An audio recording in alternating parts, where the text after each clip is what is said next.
The station was called the Eternal Seat, and it floated in the cold dark between three stars like a crown nobody had earned. It was the home of the Galactic Conclave, the largest gathering of intelligent species in the known galaxy. 47 species sat inside its great circular chamber, and for 300 years they had called themselves the voice of civilization. Nobody had ever asked humanity if that was okay. The chamber was massive.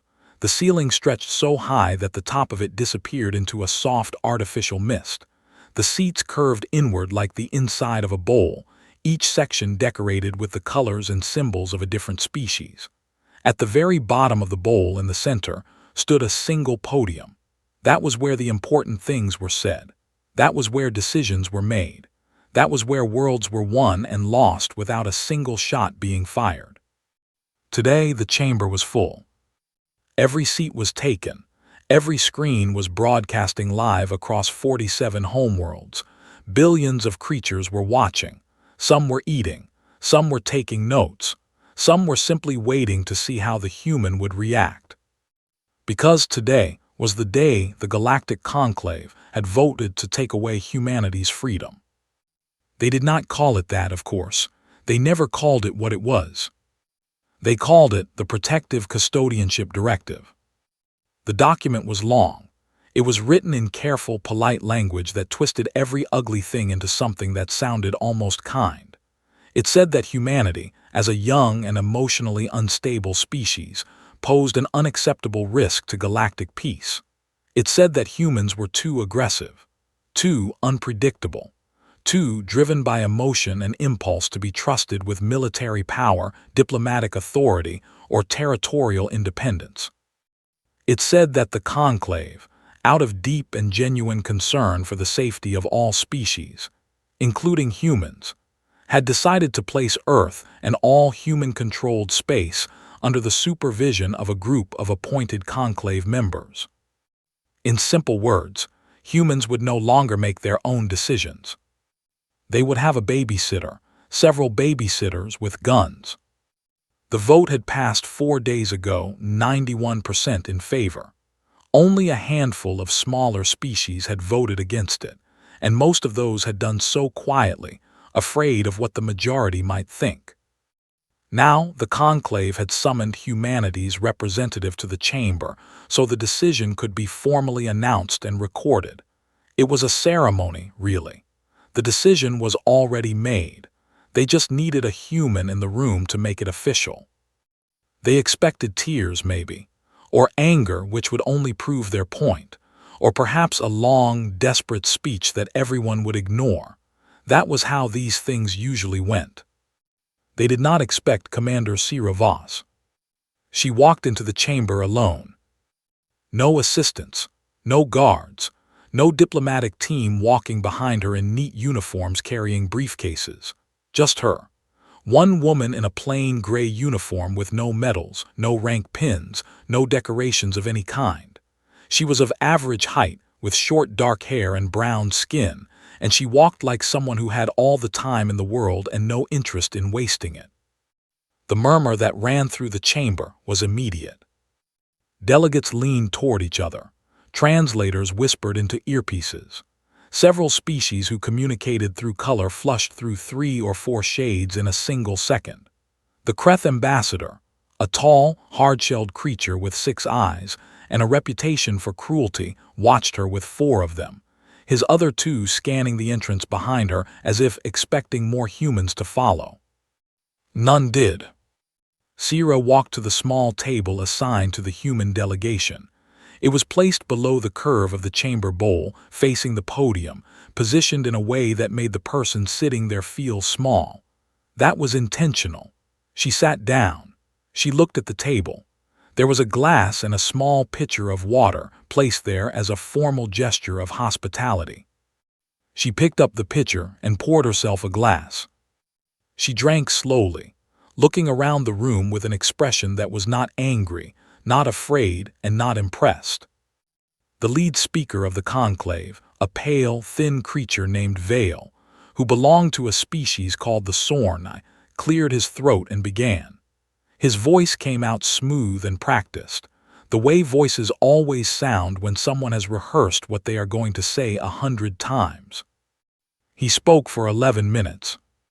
He explained the directive. He used phrases like "for the benefit of all" and "in the interest of long-term stability," and a temporary measure to ensure the safety of developing species. He said the word protection 14 times.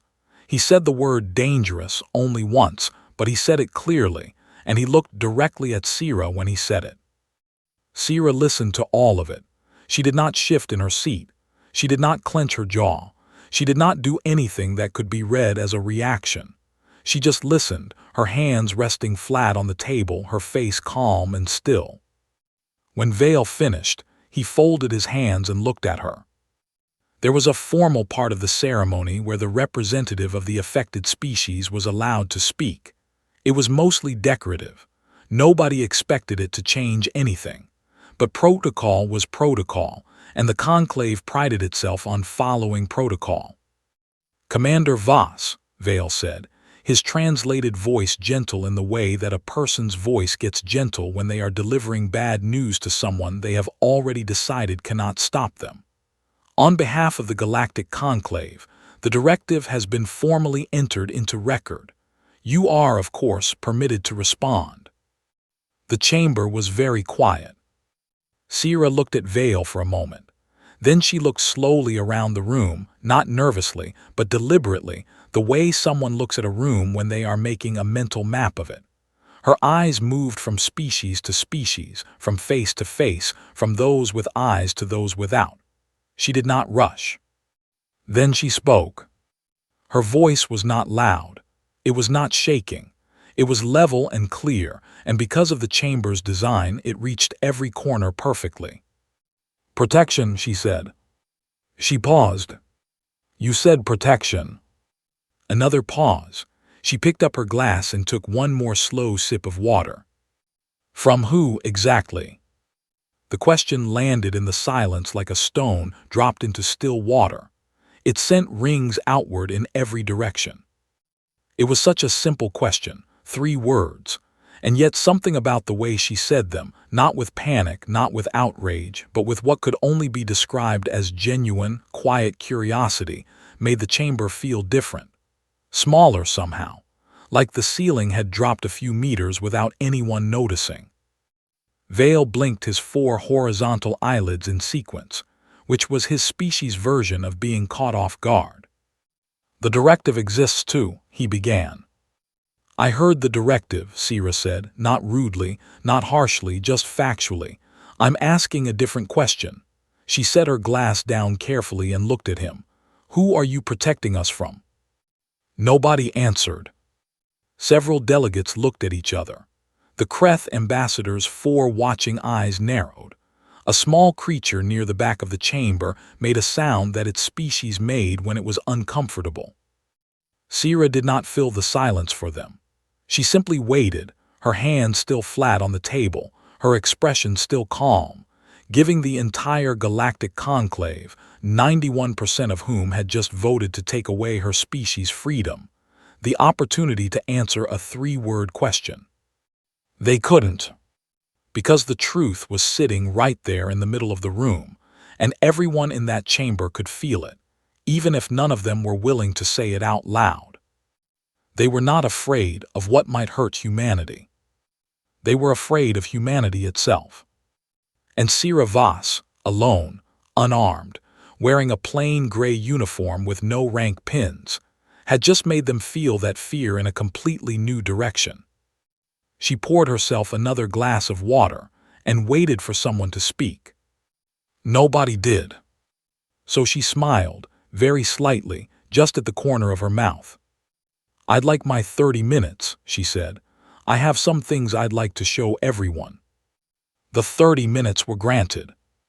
Protocol required it, and the conclave followed protocol, even when they did not want to, especially in front of cameras broadcasting to 47 worlds.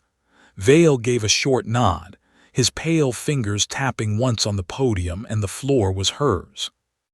Sira stood up from the small human table. She did not walk to the central podium. Instead, she stayed where she was and pressed 2 fingers against the side of her wrist. A small device, no bigger than a coin, activated inside the sleeve of her uniform. In the center of the chamber, between her table and the podium, a wide holographic display shimmered into existence. Delegates leaned forward. A few leaned back. The Kreth ambassador did neither. He simply stared. "I'm going to use the Conclave's own archives," Sira said. "Everything I show you today is already in your records. I didn't bring anything from outside this station. You stored all of this yourselves." She said it pleasantly, as though that was a small and unimportant detail. In reality, it was the sharpest thing she could have said. It meant they could not call anything a lie.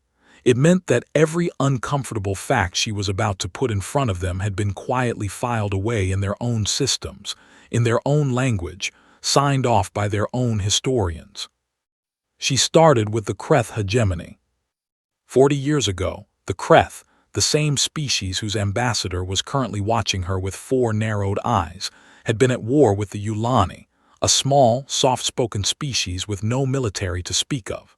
The Kreth had been winning, not winning in the way that means one side is doing better in a fight, winning in the way that means one side is about to stop existing entirely. Their fleet had been positioned 3 weeks from the Yulani homeworld. Their weapons were already calibrated. 40 million Yulani civilians had been loading onto whatever ships they could find, fleeing toward any star that wasn't about to be turned into a graveyard. The Conclave had held 17 emergency sessions. They had passed 9 resolutions. They had sent 4 diplomatic teams. Nothing had stopped the Kreth. Then a single human carrier group had dropped out of faster-than-light travel directly between the Kreth fleet and the Yulani homeworld. One carrier group, not an armada, not a coalition force with 47 flags on the hull. Just humans, arriving alone, parking their ships in the path of an advancing war machine, and broadcasting on every available channel a message that was 11 words long. "Turn around, we are not asking, you have 1 hour." The hologram showed the Kreth fleet records from that day. It showed the energy readings from human weapons systems going active. It showed 40 minutes of complete silence from the Kreth command vessels. And then it showed them turning around. Every one of them. The chamber was very quiet. Sira moved on without comment. She pulled up the file on the Orvan plague, a synthetic biological weapon that had been released, probably by accident, in the Orvan colonial systems 12 years ago. The Orvan were a species of great engineers, but their medical science was behind most others in the Conclave. The plague was spreading fast. The Conclave's medical committees had sent their best teams and returned with careful, detailed reports explaining exactly why the plague could not be stopped. It had been stopped by one human woman named Dr. Priya Osai, working in a temporary lab she had built herself on a quarantined Orvan station. She had worked for 22 days with almost no sleep. She had communicated her progress in real time because she did not want anyone else to have to start from the beginning if she did not survive. On day 22, she had sent a short message to the Orvan Medical Council. "I think I have it. Give me 6 more hours." 6 hours later, she had transmitted a complete treatment protocol that worked. Then she had sat down on the floor of her temporary lab and slept for 17 hours straight. The hologram showed the medical records. It showed the survival rates. It showed the Orvan colonial systems, which still existed, because of one tired human doctor who had refused to write a report explaining why something could not be done. Sira still did not comment. She just moved to the next file. The void breach of Sector 9. 11 years ago, a tier in normal space, still not fully understood by any scientific body in the Conclave, had begun expanding near the edge of explored territory. Several automated probes had been lost. 2 Conclave survey ships had gone dark. A joint military review board had assessed the situation and concluded, in a report that was 400 pages long, that the breach could not be safely approached, could not be contained with current technology, and would need to be monitored as it grew. Monitored as it grew, as though the answer to a hole in the universe eating everything near it was to watch carefully and take good notes. Humanity had read the same 400-page report and sent a team of 7 people and 1 modified deep space vessel to close it. Nobody had asked them to. Nobody had authorized it. The conclave had not issued a mandate or formed a committee or scheduled a vote. The humans had simply looked at the situation, looked at the report, and decided the answer was not good enough. It had taken them 19 days. 2 of the 7 had not come back, but the breach was closed. It had not expanded by a single meter since. Sierra let the hologram hold on that last record for a moment longer than the others. Then she turned it off. The chamber was so quiet that the soft hum of the station's air systems was clearly audible. Somewhere near the back, a delegate shifted in their seat, and the sound of it traveled all the way to the front. "That's not all," Sierra said, "but I think you understand the shape of it." She paused. Every time the conclave met to discuss why something was impossible, humans went and did it. Every time your committees concluded that something was too dangerous to attempt, humans attempted it. Every time one of your member species was about to be erased, humans showed up. She let that sit for just a second. Not because anyone told us to, not because we were paid, not because we had a treaty obligation or a political reason. Because we looked at the situation, and the situation was unacceptable. She looked around the room slowly. That is the species you have decided needs supervision. Several delegates were very still. Others were doing the alien equivalent of refusing to make eye contact. The Kreth ambassador's 4 watching eyes had not moved from her face. Then Sierra did something nobody expected. She turned the hologram back on. "Now," she said, and her voice was still calm, but something in it had changed slightly, a quieter edge, like a door opening into a dark room. "I want to show you something different." The new files were not historical victories. They were not stories of problems solved and crises ended. They were something much simpler and much worse. They were records of species that had previously been placed under custodianship directives. Not many people in the room knew those records existed. Most of the delegates watching had assumed, or chosen to assume, that past directives had simply expired once the protected species had matured. That was the language always used. Matured. As though freedom was something you grew into, given enough time and enough patience from your supervisors. The records told a different story. Species placed under directives lost their independent military capability first. That was always the first step for safety. Then their diplomatic channels were consolidated through conclave representatives for efficiency. Then their economic systems were gradually integrated into larger conclave frameworks for stability. Each step was reasonable. Each step was explained. Each step was followed after some years by another step.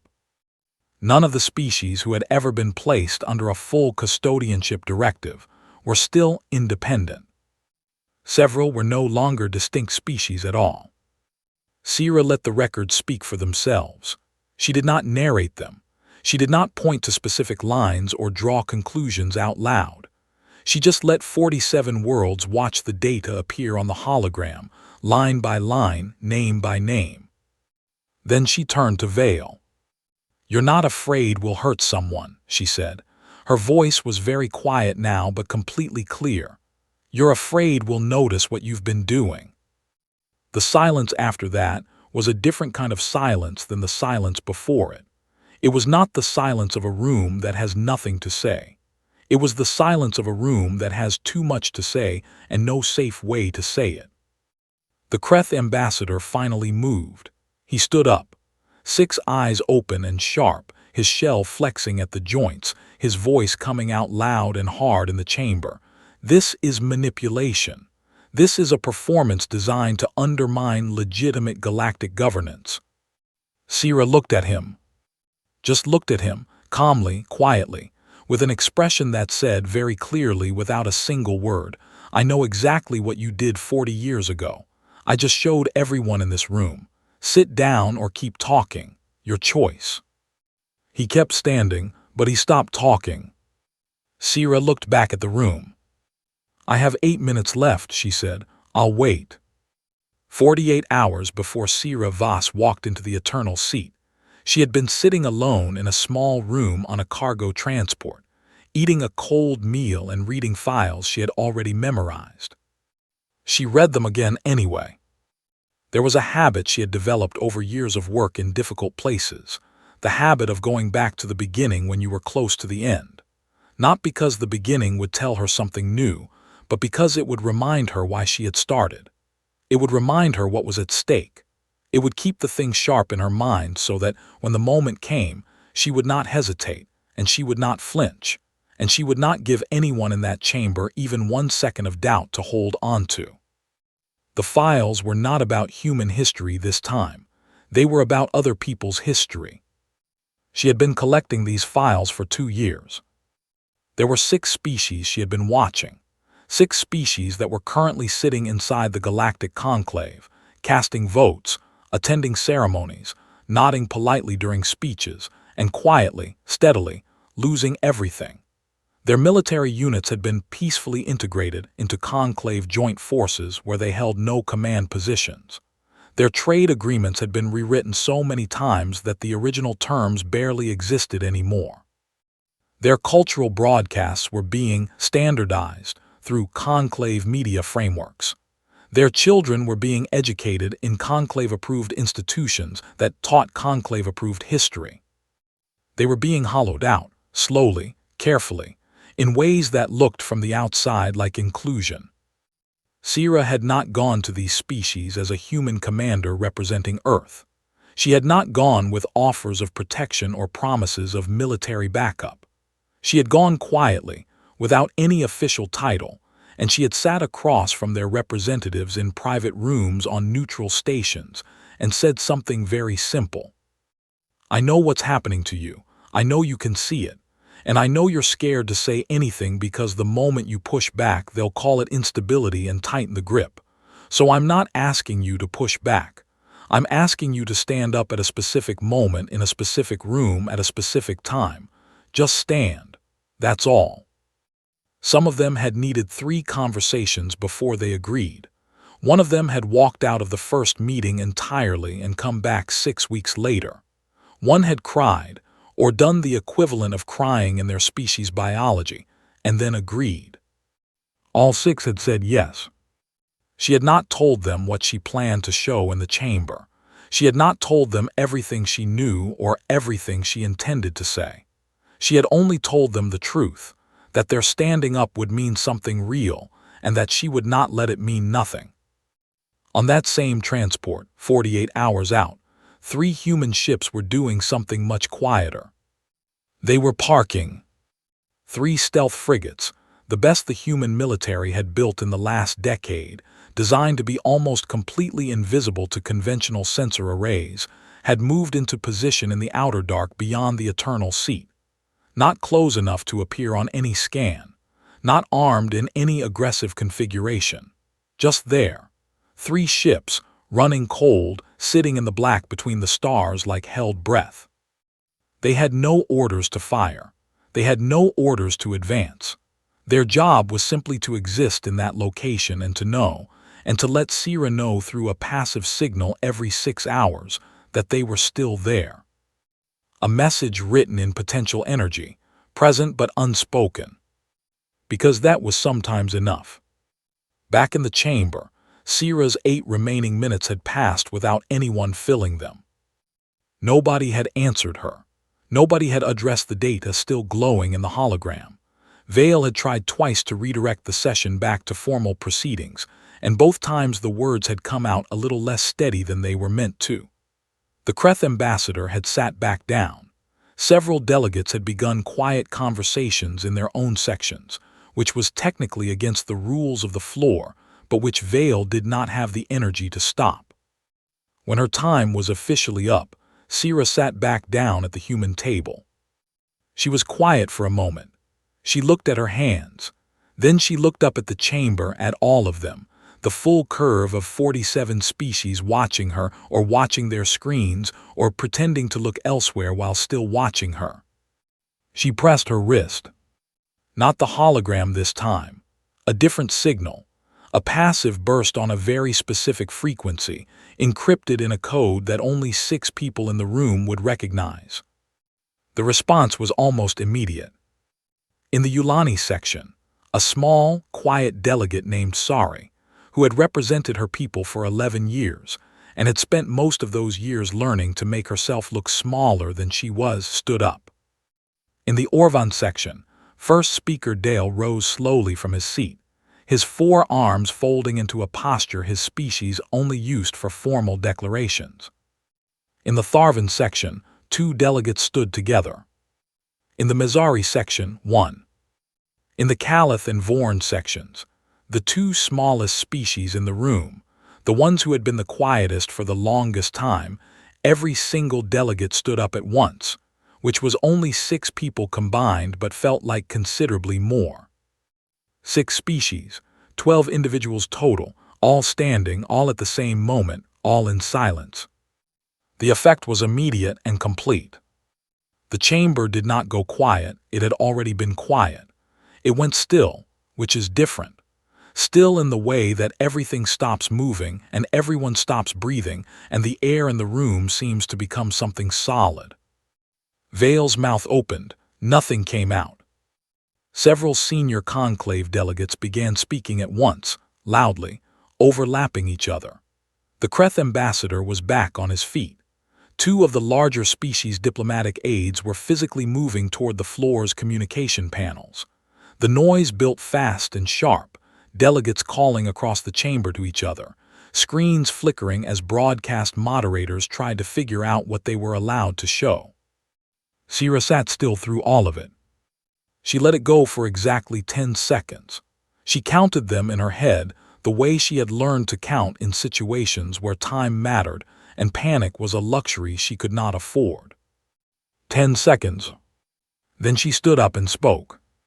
She did not raise her voice. She did not need to. The chamber's acoustics were too good, and something in the quality of her stillness made people stop to listen in the same way that a person speaking very quietly in a loud room draws more attention than a person shouting. "I didn't come here to beg for our freedom," she said. The noise dropped. Not all at once, but quickly, species by species, section by section, like lights going out in windows across a city. "I came here to offer yours." Complete silence. She did not look at Vale. She looked at the 6 standing delegations, at Sari, who had spent 11 years making herself look smaller, and at Speaker Dale, who had his 4 arms folded in a declaration posture, and at the 12 people standing in the curved bowl of the galaxy's most powerful chamber, in front of every camera and every recording and every broadcast reaching every homeworld. "These 6 species have been under soft custodianship for an average of 30 years, Sira said. No formal directive, no official vote, just a slow and patient process that anyone in this room can trace in the archives if they're willing to look." She paused. Today, in front of everyone watching, they are choosing to say so, out loud, on record. Nobody moved. "That's not a threat," she said. "That's information. What the conclave does with it is the conclave's decision." She looked at Vale then. He had recovered slightly, he was a politician, and politicians recover, but his hands were pressed flat on the podium in a way that suggested recovery was taking some effort.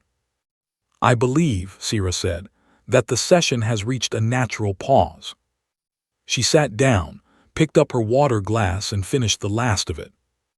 Outside, in the cold dark between the stars, 3 human ships sat perfectly still in the black and said nothing at all. They did not need to.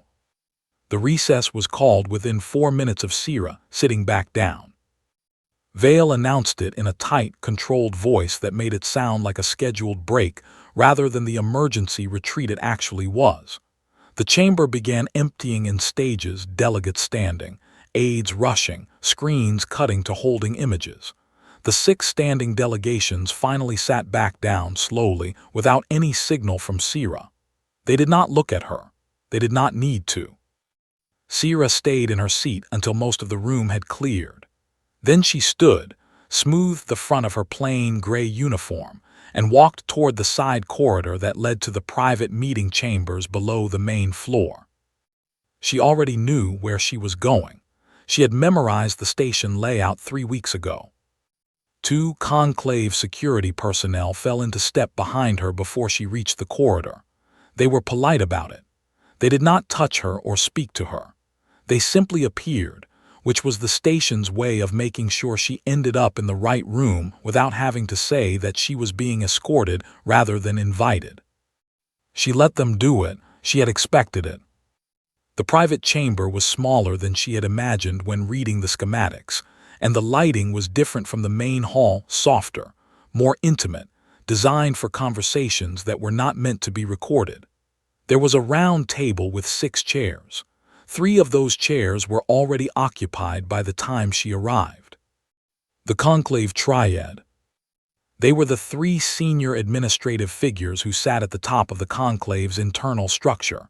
Not elected leaders, not representatives, but something older and quieter. Administrators.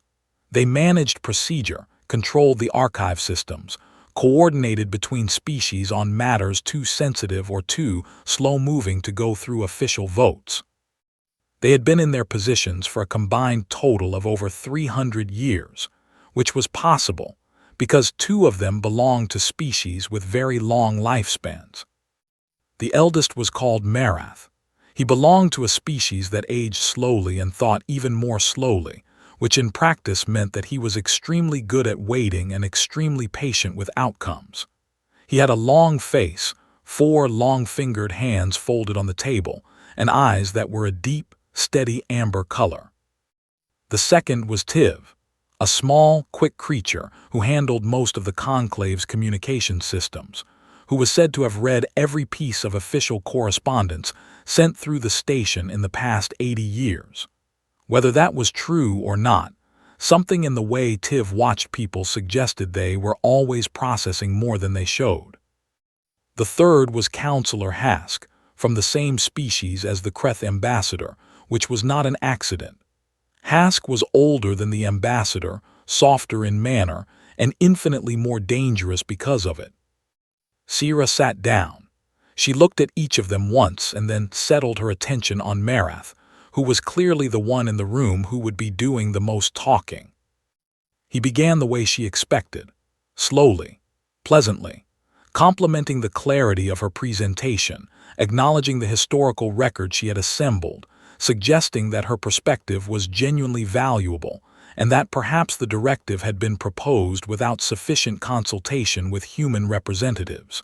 He used the word dialogue 4 times in the first 3 minutes. She listened without interrupting. Then Tiv spoke, and the tone moved slightly, still pleasant, but with an edge under it now, like a table that's been set beautifully with a knife placed slightly too close. Tiv spoke about Earth's importance to conclave trade networks, about how much human activity had become integrated into galactic systems, about how much there was really to lose if things became adversarial. The word adversarial was used carefully, as though it was a door being pointed to rather than opened. Sira nodded once slowly. Then Hask spoke. Hask was direct in the way that very confident people are direct, without warmth, without cruelty, just plainly. He told her that the conclave had assets inside human space, not military assets, informational ones, relationships, people in positions that mattered. He did not name them. He did not need to. The point was the shape of the information, not its details. The point was, we have reach you don't know about. Be thoughtful about what you do next.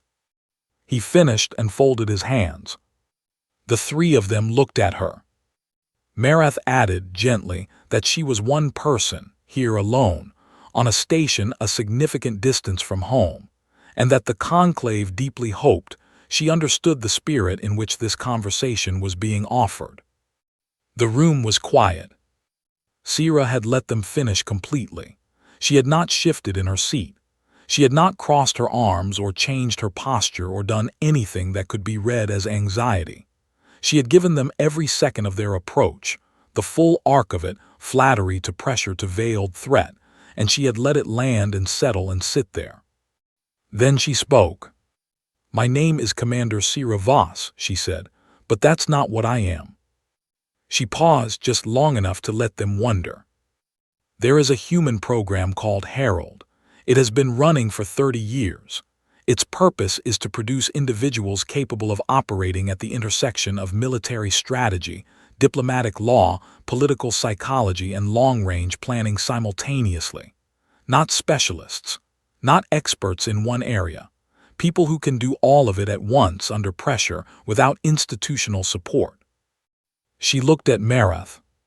"I have memorized the Conclave's full legal code in 6 languages, including the 2 that most translation software does not render accurately.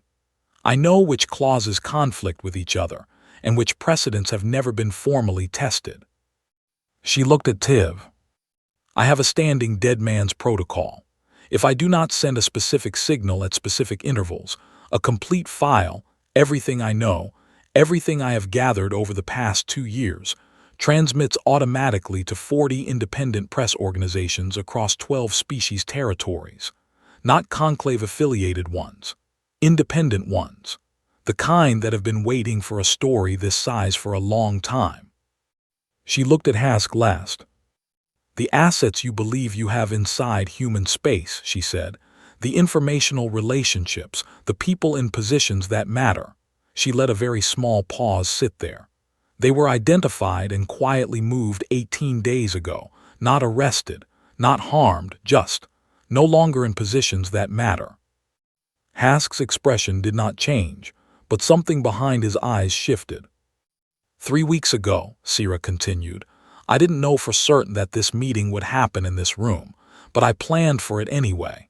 Because that is what Herald trains you to do. You don't plan for the meeting you expect. You plan for every meeting that could follow the meeting you expect." She sat forward slightly and put her hands flat on the table. "You asked me to be thoughtful about what I do next," she said. "I want you to understand that what I have done up to this moment has already been the thoughtful option. Every step you have seen today is the careful version." She let that sentence stand for a second. "The less careful version existed. I chose not to use it." Marath's amber eyes had not moved from her face. The room was very still. "I'm not here to destroy the Conclave," Sira said, and she meant it. Her voice was flat and factual, not dramatic. "I'm not here to expose anyone or end anyone's career or start a war. I don't want any of those things. They are expensive and slow, and they hurt people who don't deserve to be hurt." She sat back. "What I want is simple, the directive withdrawn, the soft custodianships on record acknowledged and ended, a formal restructuring of Conclave membership terms to include binding protections for species sovereignty that cannot be overridden by administrative process." She paused. "And I want it done openly, on the floor, on record, in front of every camera." Marath was quiet for a long time. His 4 long-fingered hands were still folded on the table. He was doing what his species did when they were processing, going slow, going deep, calculating the full weight of something before responding. Finally he said, "You came prepared." "Yes," Sira said. "You came prepared," he said again, slower, and this time it did not sound like criticism. It sounded like something else, something adjacent to respect or at least to recognition. "Before we called you, before we voted." "The vote was not a surprise," Sira said simply. Marath looked at her for another long moment. Then he asked quietly, as though he genuinely wanted to know, "What do you want?" Sira looked at him steadily. "I just told you," she said, "all of it." The recess lasted 3 hours and 40 minutes. Nobody announced what was happening during those 3 hours and 40 minutes. The chamber was sealed.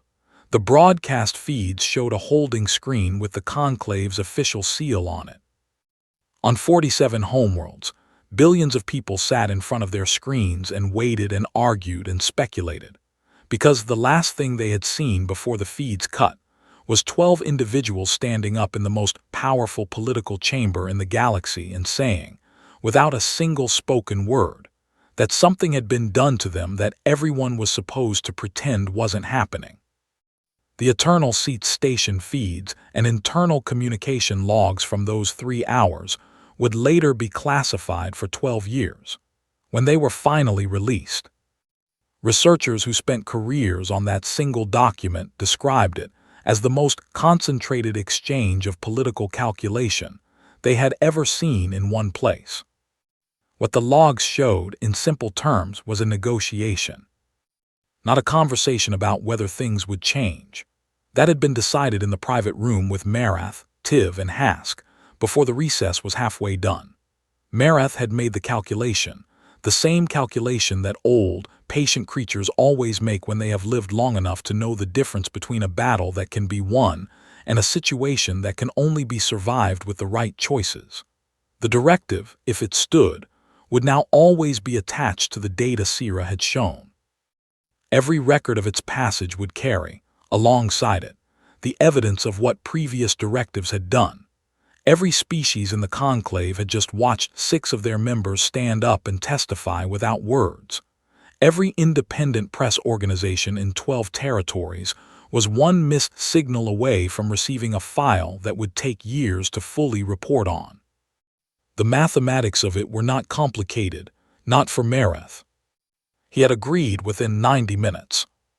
The 3 hours and 40 minutes were spent on the specifics, on language, on the exact wording of the withdrawal declaration, on the process for addressing the 6 soft custodianships, on the new sovereignty protection clause, its scope, its limits, its enforcement mechanism, who would have standing to invoke it and under what conditions. These were not small details. In galactic law, the details were everything, and Sira knew the law in 6 languages and had opinions about every clause. Tiv, who had read every piece of correspondence on the station for 80 years, later said privately that in 30 years of working in conclave administration, she had never seen anyone negotiate the way Sira Voss negotiated. Not aggressive, not soft, just completely, exhaustingly precise, as though she had pre-read every proposed counterargument and already decided what she thought of it before anyone offered it. Hask said nothing on record about the meeting. When the chamber reopened and the feeds came back on, the delegates returned to their seats in a quiet that felt different from the quiet before the recess. Something had shifted in the air of the room. Not everyone knew exactly what. The details of the private meeting were not public, but everyone could read the posture of the triad when they returned to the podium, and everyone could read the way Vale stood slightly differently than he had stood 2 hours ago. Sira walked back to the human table alone and sat down. She folded her hands in front of her and looked at the podium. Marath spoke. He did not speak for long. He was concise, and he used the formal language of official conclave declarations, which was dense and patterned but unmistakable in its meaning to anyone who had spent time learning it. He said that following a period of administrative review and consultation, the Protective Custodianship Directive as proposed had been found to be procedurally inconsistent with the foundational membership accords of the Galactic Conclave, and was therefore withdrawn from the record. He said that a formal review of all existing informal supervisory arrangements, he did not call them soft custodianships, but every delegate in the room understood exactly what he meant, would begin within 30 days, conducted by an independent panel with full public reporting. He said that a new sovereignty protection clause would be entered into the conclave's foundational legal framework. He read the full clause. It was clear, and it was strong, and it used language that left very little room for the kind of patient, quiet erosion that had been happening to 6 species for decades. Then he called for a vote on whether to accept the withdrawal of the directive and the new clause. The Kreth ambassador did not stand during the vote. That was his answer. He stayed in his seat, arms crossed, shell rigid, 6 eyes forward, and said nothing. His section registered no vote, which under conclave rules counted as an abstention, which did not affect the outcome. Every other section voted in favor. Not 91% this time, more. The count was read. The declaration was entered into the official record. Vale's voice, reading the confirmation, was steady and professional. He was good at his job even when his job required him to say things he would have preferred not to say. Somewhere in the outer dark, 3 human stealth frigates registered the passive signal from Sierra's wrist device. A short, specific burst that meant, "Done. Come home," and turned around without anyone on the station knowing they had ever been there. 6 months later, on a warm evening in what used to be called Cape Town, Sierra Voss was sitting on the roof of a low building, watching the ocean turn colors as the sun went down. She had a cup of tea that had gone cold. She had been meaning to go back inside and heat it up for about 40 minutes and had not done it yet. The sky above the city was that specific shade of orange and purple that appears for only about 15 minutes at this time of year at this latitude, and she was watching it happen the way she watched most things, quietly, without wasting it. She heard footsteps on the roof access stairs and did not turn around. The young man who appeared was perhaps 26 years old. He had the look of someone who had recently been given an assignment that was more important than anything he had been given before, and was trying very hard not to show it. He was holding a data pad and a second cup of tea, which was still hot, which meant someone on the ground had told him she'd been up here a while and had been thoughtful enough to send a replacement. His name was Adele. He was a junior diplomatic analyst, 3 months into his first posting, assigned to compile the official debrief on the conclave session for Earth's Foreign Affairs Archive. He had been told the debrief was informal and that she would probably talk to him plainly, and he was trying to decide if that was better or worse than if it had been formal. He sat down across from her and offered the hot tea. She accepted it with a nod. He went through his questions carefully. He had clearly prepared them, which she appreciated. He asked about the timing of the 6-species coalition, which she answered directly. He asked about the legal preparation, which she explained briefly. He asked about the private meeting with the triad, which she described in terms he could put on record without causing more diplomatic complications than were currently necessary. Then he paused and looked at his data pad for a moment, and then looked up, and the rehearsed quality of his interview manner dropped away for a second, and he asked what he actually wanted to ask. "How did you know it would work?" he said. "Going in alone like that, all of it, weren't you scared?" Sierra looked at the ocean. The orange in the sky had deepened. The purple was spreading. She was quiet for a moment. Not the silence of someone deciding what to say, but the silence of someone finding the right shape for something they already knew. "They called us volatile," she said finally. "Aggressive, dangerous." She paused. "They were right, they just had the direction wrong." Adele waited. "Humans aren't hard to deal with because we want to fight," she said. "We're hard to deal with because we care. Not a little, not strategically. All the way through, even when it costs something, even when nobody asked us to, even when it would be so much easier to look at a problem and file a report saying it can't be solved." She turned the warm cup in her hand slowly. "We care about strangers. We plan for people we'll never meet. We walk into rooms alone and stand in front of 47 species and ask obvious questions out loud because someone has to. And we seem to have decided that if nobody else is going to, it might as well be us." She looked up at the sky, where the stars were beginning to come out above the city glow. "That's not a weapon," she said. "It's not even really a strategy, it's just what we are." She tilted her head slightly, still looking at the stars. "But it means that if you try to put us in a box, we will have been thinking about how to get out of that box since before you finished closing it. Not out of rage, not out of pride." She paused. "Just because the box is unacceptable and we are not built to accept unacceptable things." She stood up. The tea was almost gone. The sky was almost dark. "Write that down if you want," she said. "Or don't. It won't change what it is." She picked up her original cold cup from the ledge, looked at it, and set it back down. She walked toward the roof access door. Adele turned in his seat. "Commander," he said. She stopped. He looked at her and then up at the stars and then back at her. He was trying to put something into words and not quite getting there. "Do you think they'll try again? The conclave, some version of this?" Sierra looked at him for a moment. "Probably," she said. "Something will, something always does." She pulled the door open. "That's fine," she said. "We'll still be here." She went inside. Adele sat on the roof alone for a while, his fresh tea going slowly cold, looking up at the sky that was now fully dark and full of stars. Each one a system, each system a story, each story containing, somewhere in it, the specific and unshakable fact that humanity had looked at the largest political body in the known galaxy, found it wanting, and quietly, patiently, without firing a single shot, made it better. Not because anyone had asked them to. Not because they had been given permission. Simply because it was unacceptable, and they were not built to accept unacceptable things. And